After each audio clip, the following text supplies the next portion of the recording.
Ang henyo ni Michelangelo ay nakasalalay sa kanyang kakayahang bigyang buhay ang bato. Nilapitan niya ang pag-iiskultura na parang nagpapalaya siya ng mga figurang nakulong sa marmol.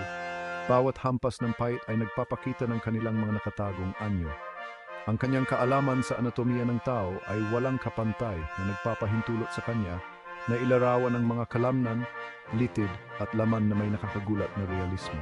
Ang Moises ay isang testamento ng kanyang technical na husay. Ang tela na tila sumasabay sa hangin ay dumidikit sa katawan sa ilalim na nagpapakita ng mga hugis nito. Ang mga ugat sa mga kamay at braso ni Moises ay namamaga dahil sa tensyon na parang pinipigilan niya ang napakalaking kapangyarihan. Ang atensyon ni Michelangelo sa detalye, ang kanyang kakayahang magbigay sa bato ng mga katangiang makatotohanan ay nagtataas sa Moises mula sa pagiging isang iskultura lamang patungo sa isang obra maestra na walang katulad.